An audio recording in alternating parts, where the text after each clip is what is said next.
The Houses Digital podcast is where Australia's tech future takes shape. Welcome to the front line of Australia's digital revolution. Today we're speaking with William Fong. He is a global investment and treasury leader with more than 2 decades of experience across major financial institutions. Will, thank you so much for coming on the show. It is good to have you. Thank you for the invitation. Well, I wanted to have a conversation with you today because there's a lot of talk around institutional adoption of different technologies and digital assets. There's an uptick, there's an interest. You have been on the coalface of both sides. So you've been a startup, you've been involved and working with banks. Take me on a bit of a journey. How did you get from there to here? Okay. Started a long time ago, very long time ago, almost 30 years now. I began as a FX trader, HSBC in Hong Kong. Since then, I've kind of jumped from one area to another, but mainly staying within the investment universe. I was a fixed income trader with Citibank. I managed a proprietary portfolio for Deutsche Bank during the GFC. And we know their role basically during that period of time. And then I went regional. I spent a small period of time with Westpac in Sydney, where I managed a global trading team of emerging market currencies, so forth.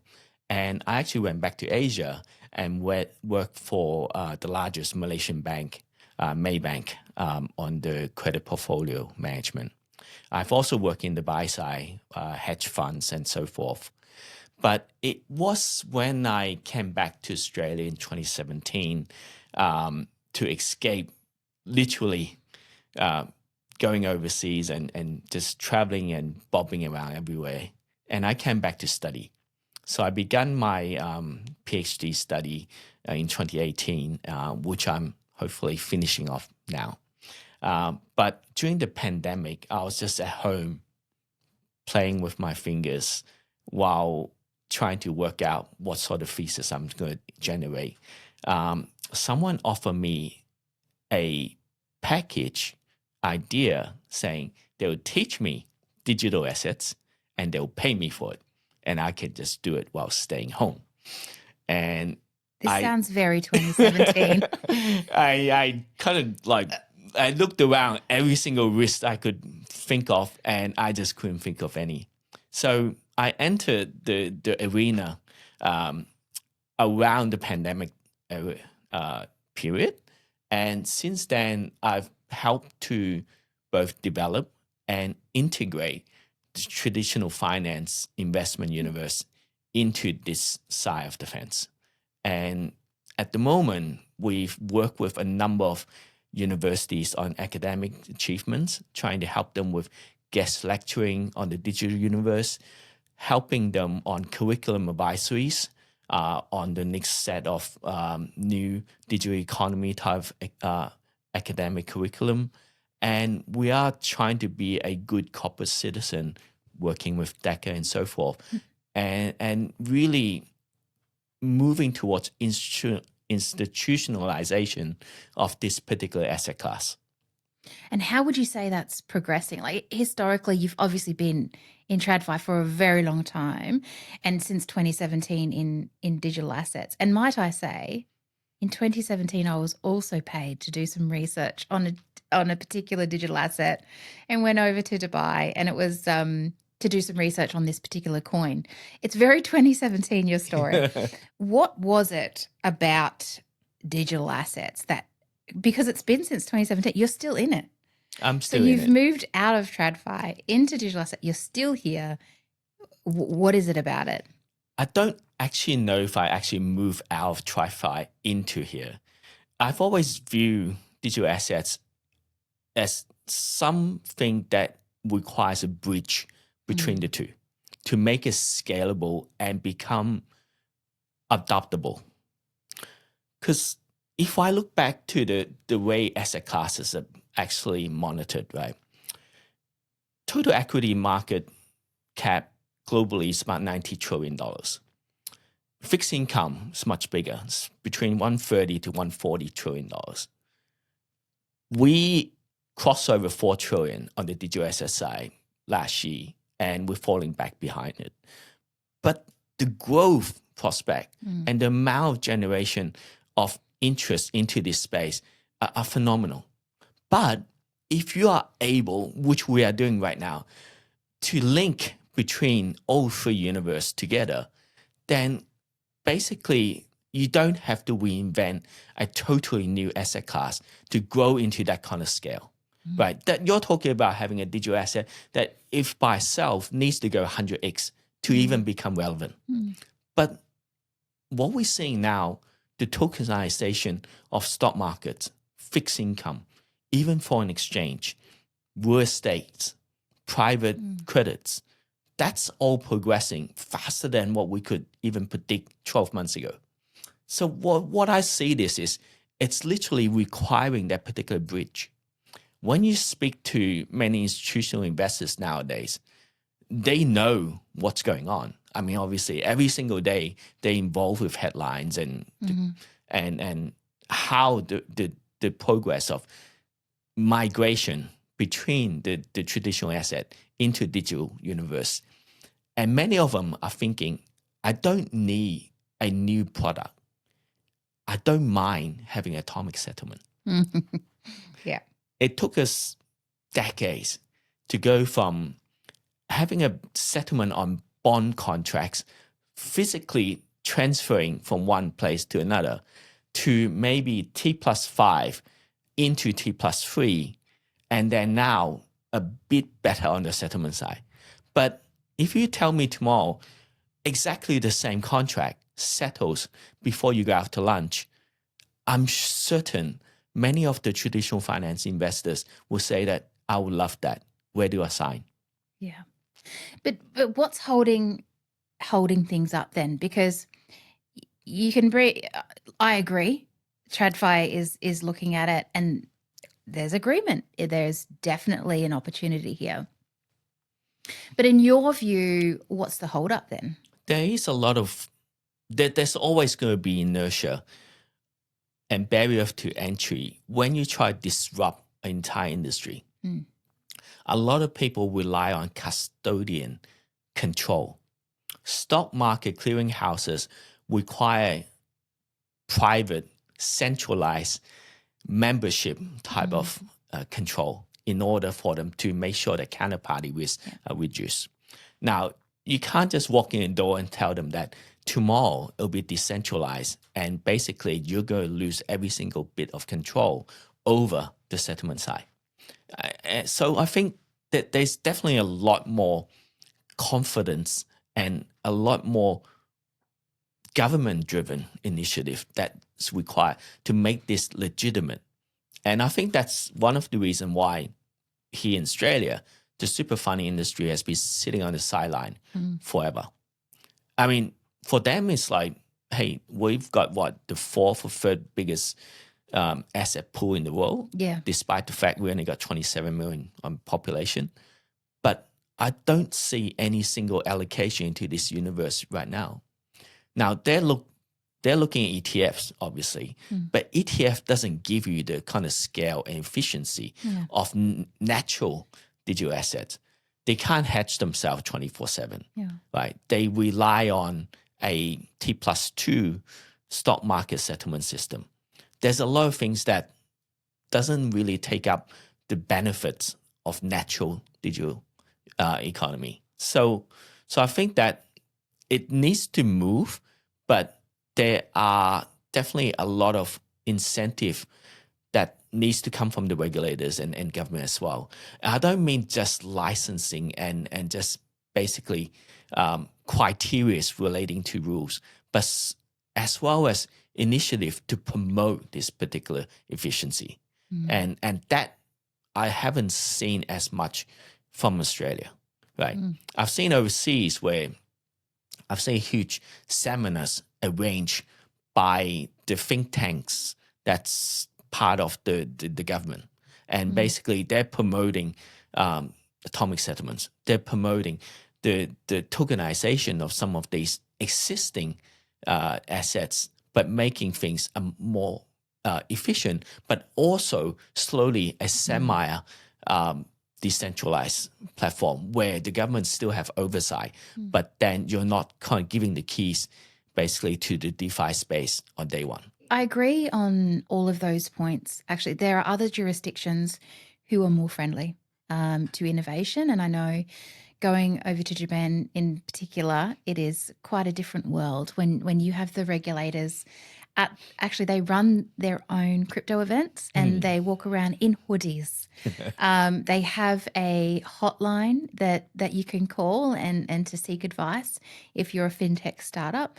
So there's a very different culture, I think, in different jurisdictions.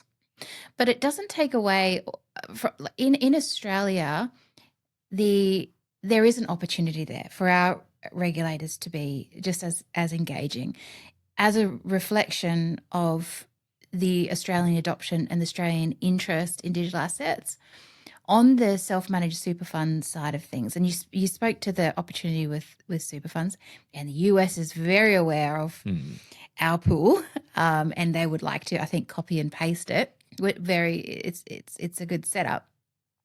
But the self-managed super funds in particular are a very good reflection of Australia's appetite, because the most recent ATO reports $2 trillion in digital assets allocated to self-managed super funds in Australia. So that's a really good indicator of where Australia sits.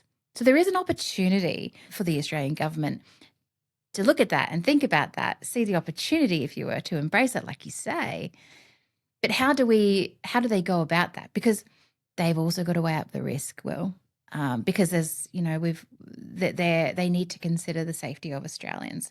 So what would be your advice? I think there's two main issues here. First issue is that we could be trying to reinvent something from pure zero ground. Like I mentioned, is that you don't need to create brand new asset class from beginning. You can actually bridge everything. You can reuse your existing protocols, your existing regulations and legislations for the digital asset class, right? If we look at, for example, Hong Kong, SFC has their Type 1, Type 4, Type 7, so forth of regulations, similar to ASIC's AFSL. What they did was they had this, Type 1 was dealing in securities. What they simply implemented was that as long as you've got the experience as an RO relating to those assets, you can actually enhance and uplift the Type 1 into a virtual asset Type 1. Right? They didn't try to reinvent everything. They just simply try to improve and monitor the existing financial regulations and see how they can trigger it in order to accommodate virtual assets. Right? Because even if we look at today, you're looking at stablecoin payments, you look at cross-border transfers, you might be looking for securities, you might be looking for, Bitcoin is considered to be a commodity, but all of those has existing regulations, right? Why are we still waiting to see that what comes out in 6-12 months' time? We can simply implement those and try to refine it to accommodate, right? If you say custody is very different because you don't have a clearinghouse, fine. Then just only improve on the custody, have the existing custody rules, enhance on that to make it basically guarantee that the security of decentralized custody, for example. I think that's the first part that we might be overlooking at the risk rather than trying to refine on the benefits. The second part is I think Australia has its unique advantages, right? Even among Asia Pacific, right? Because if we just go about it and look at it from the financial investments point of view, they are much better, more efficient, and bigger financial hubs around the region. Yeah. Tokyo, Seoul, Hong Kong, Singapore, Dubai, so forth. But what they lack, it's what we have. And what we have, as in Australian dollar, has been one of the top 5 trading foreign exchange currencies in the world. Really? Historically and until today. This is a market that trades $6 trillion per day. Now, when we reflect that to the Australian stablecoins, it's like elephant to ant. We're not deploying the foreign exchange or cross-border market at all using stablecoins. When we look at the Australian basically economic model, we are a huge current account exporter of minerals, commodities, so forth. We are importer of commercial goods. We're still looking at this payment product as a domestic transfer of Australian dollars to Australian dollars. We've got Pay ID, we've got Tap and Go. We probably don't need atomic settlement to improve on that. Or there is an initiative, right? What is the benefit? Many would ask. But if you say that a Australian importer will be able to pay a Brazilian exporter and don't rely on multiple banking, multiple currency exchange, and you'll be able to settle the entirety using multiple stable coins. That is the biggest export revenue that the entire country has experienced. Now, one of our largest exporting customers is China. China last year came out with their own CBDC cross-border payment system. They signed up the entire Gulf states as well as the 12 Asian nations to settle in ECNY.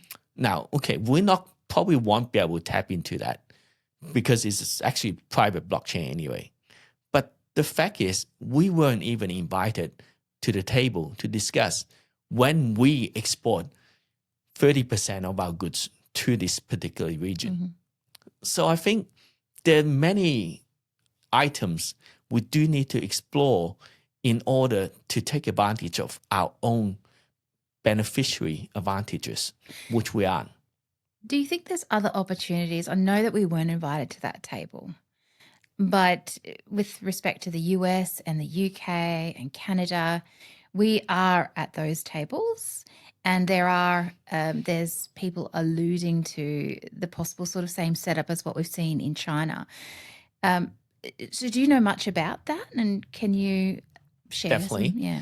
I mean, obviously the US dollar stablecoin has been the dominant, or just like the offshore US dollars. The current administration in Washington, it's attempting to re-dollarize the US dollar using stablecoin initiative, which is potentially a great idea, because in order for you to follow the Stablecoin Act, you need to purchase short-term US treasuries, which has been something of a debate for reserve currency status. And if you can get enough people to look at your programmable US dollars as import-export settlement, then basically there is a natural demand for the fiscal policy to fund themselves in a much cheaper universe. Now, this whole project, it's actually a great idea. We're just monitoring it. I don't think any politicians here, especially not our particular administration, has looked at or explored this as a potential benefit.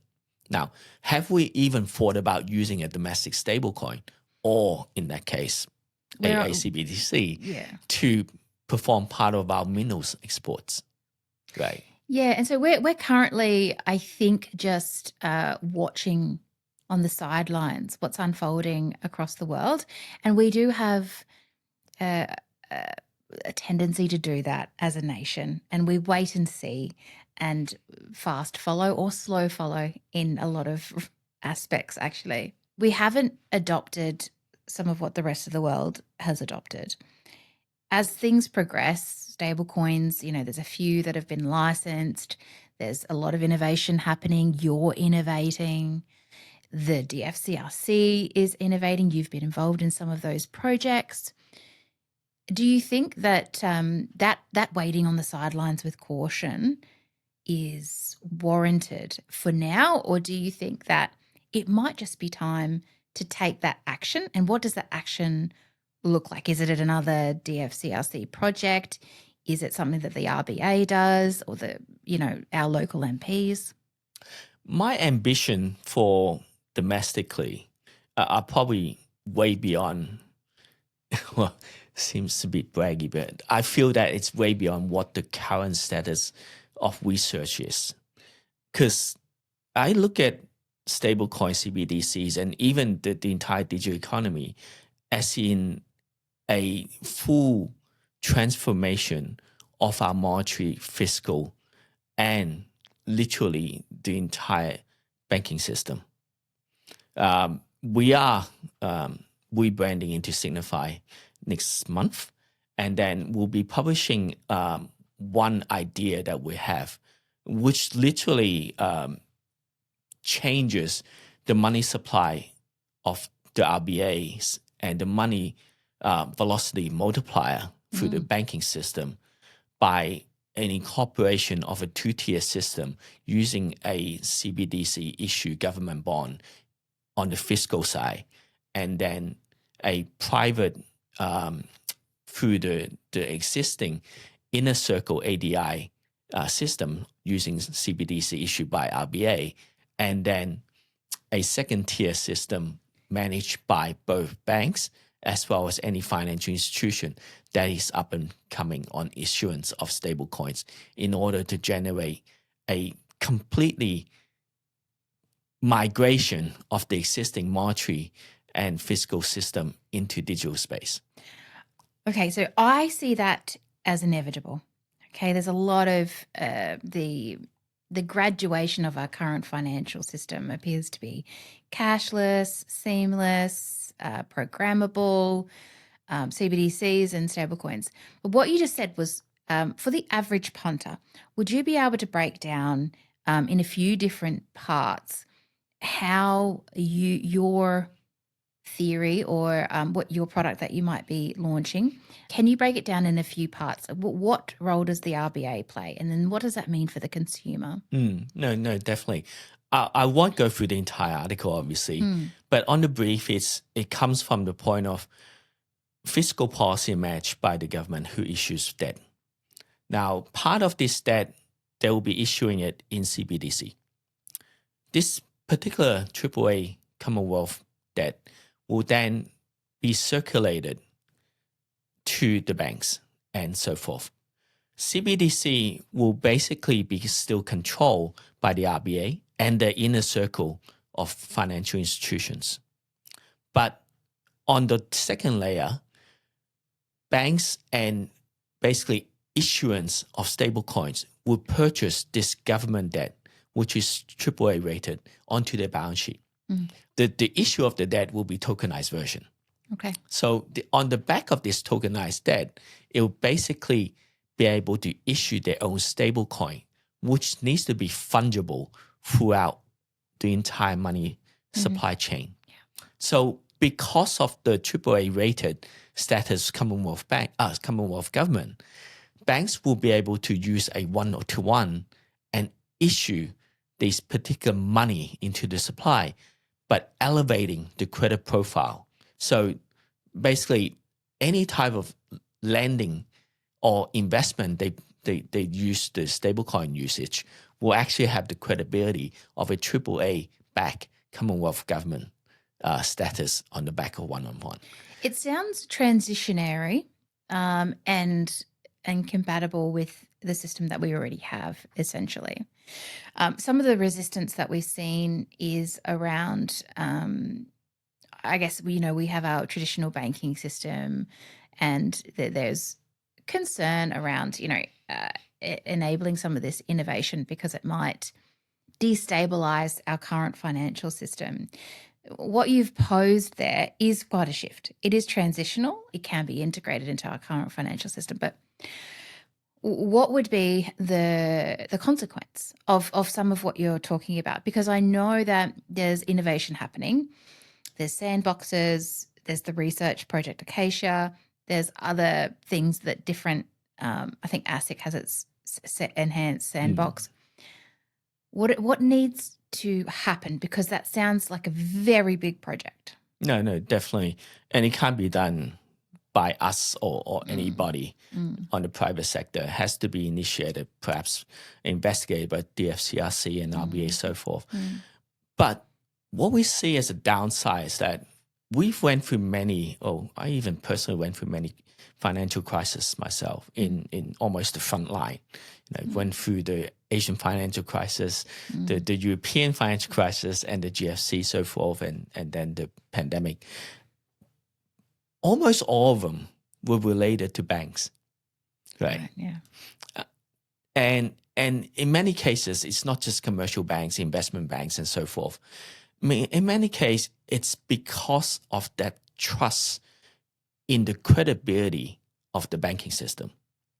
And that just outright 100% trust has led to many shortfalls of how we could actually protect consumers, right?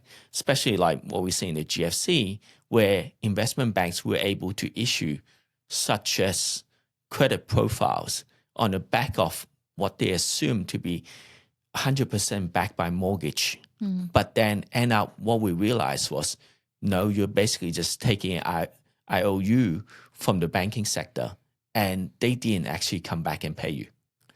So I think that in order to avoid in the future, we just keep jumping back into these kind of credit crises.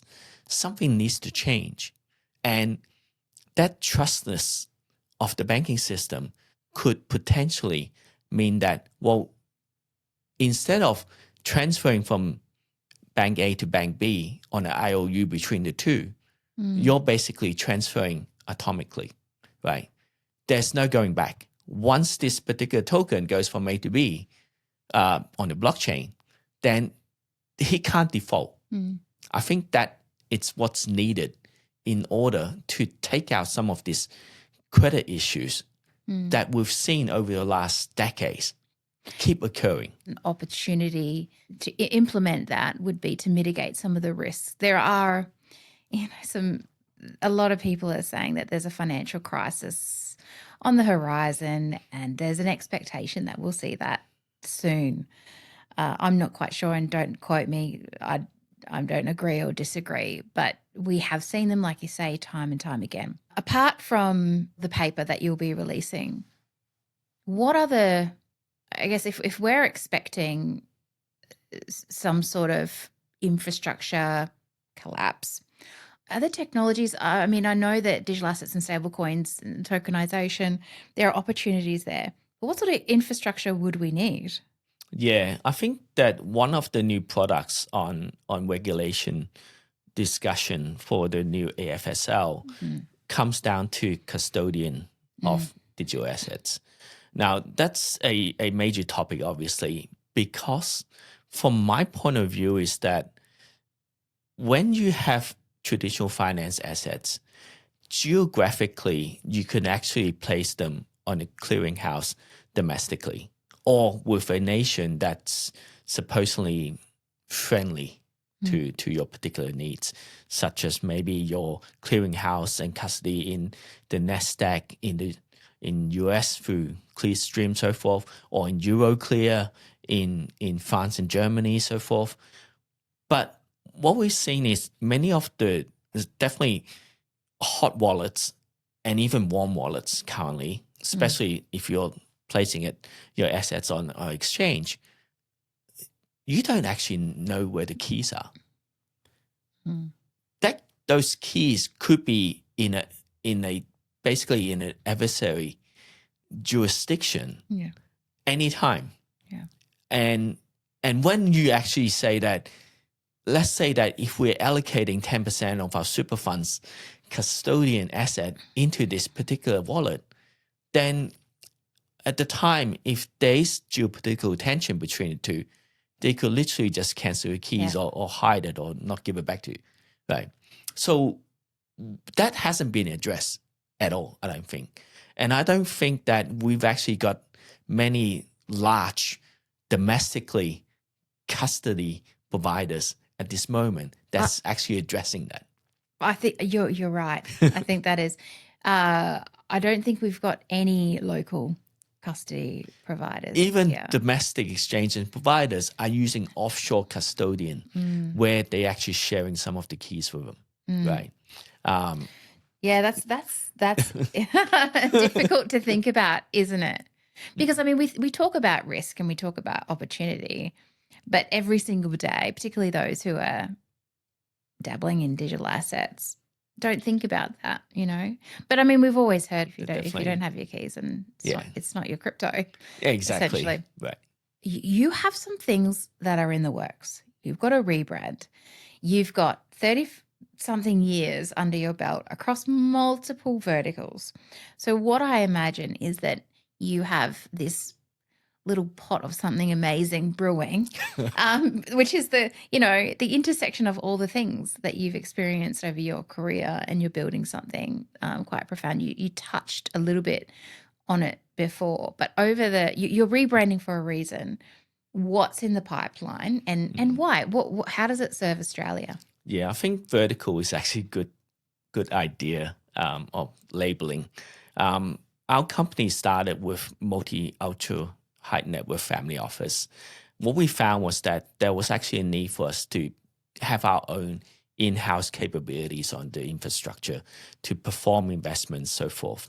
Now, we spent about 15 months or so building that infrastructure. And then what we realized was we got too much infrastructure for our own family office usage. So we started to see that how we could actually expand this in the universe. Now, this year, we've actually also launched our private wealth brand. So we are actually trying to tackle and help provide service from high net worth all the way out to institutional. I've done about 2 to 3 workshops with our super funds, trying to be on the table for communication, education, etc., relating to when they're ready to allocate into this particular universe. But my last conversation was literally that, well, they actually don't really need to learn anything about this space. We can just invest in ETFs instead. But I think that going forward, when the infrastructure and the regulations do come out in a much better space, they will be wondering, okay, well, now that we can say that we invest in ETFs, but if all the ETFs and stocks are getting tokenized and be able to trade it on blockchain through the exchange 24/7, do we still want to stick to ETFs only? What happens if we are allocating 10% of our investment into tokenized bonds, but then we don't have a management custodian that's looking after this with a geopolitical safe key for us, and as well as the ability for us to minimize our risk when geopolitical headlines comes out on Saturday evening. Oh my goodness. Etc. That's because it's your super. That's your retirement fund right there. And if you're investing in something offshore, that not your keys, my goodness, Will. So I think there's still a lot of work to do for us. There's so much to do. Not just us, for the entire industry, as in the super, the SMSF, even the SMF are moving much faster because they're using their own cold storage wallets and so forth. And they're learning much easier because all they have to do is just watch some YouTube or even just read about some of the thought leadership, etc. But on the institutional side, I don't think they've realized that they can't just look at this as a new stock that they can just allocate into the ETF. This is going to be a big change on the way you actually invest, you manage your risks, and you transact, and where you actually place those assets. And that is going to be a huge educational path. I think so too, but also there's demand, right? There's demand from Australians who are looking to it. That's why there's a couple of trillion in self-managed super funds in digital assets. That they're looking to their super funds to allocate to this asset. But they're coming up, obviously, headwinds, and you've talked about those headwinds and, their remedy is ETFs. We've got the custody consequences there. So there's lots to think about, Will. We do. I mean, this is actually a scary conversation because I was quite optimistic leading into this talk. But I guess we'll need an No, episode too. definitely. But on the horizon, there's actually a lot of opportunities. Oh, there is. And improvement on security, minimizing risk, and so forth. I think that if we are able to manage our super funds 24/7, that means that basically the Monday collapse risk would actually evaporate. There'd be a lot less trying to get out of everything on Friday evening. Because you can basically monitor and still manage it throughout the weekend and so forth. But it could mean that many people will actually have to work over the weekends. Oh, look, and there's also we're global, and so there's all these geopolitical influences as well that we need to manage, and that's where the super fund custody stuff comes in. So No, good definitely. times. Yeah, there's going to be a lot of benefit. I mean, have a look at our article. It's only a short version, but we would love to work with the authorities and regulators on expanding it, because it means that not just simply making it more efficient, but it actually will help us. It helps us in a way that, imagine that you're doing a new bond issuance. At the moment, the only people who can actually tap into your new issuance are maybe banks or domestic institutions. Imagine someone in Kenya who's got a digital wallet and he can actually apply for a small piece of that token. But also imagine a company that's doing an IPO in ASX that's able to tap into this particular investor on a global sense, and they be able to settle into their basically smartphone without going through the entire banking resources. The supply and it's a new stage of globalization that hasn't been seen since maybe China entered WTO. Yeah, but I just see it being inevitable, because we're building, or you're building, infrastructure so that this future state exists, and it seems hard right now, but you can't imagine our current state or being the always state. And so you need people like yourselves and other Australians to build our sovereign infrastructure. It's a work in progress. Definitely. Yeah. And I think we are on the edge of potentially, if we grab this and do it right, we can actually just promote this into the entirety of the global south, because many of them are also watching us as a leader. Yeah. Right. Well, it's good to have you on, Will. It's a pleasure. Thank you for joining us on The House is Digital. You've been listening to The House is Digital, where policy meets innovation. Stay curious, stay inspired, and be part of the movement building Australia's next economy. The future is happening now. See you in the next episode.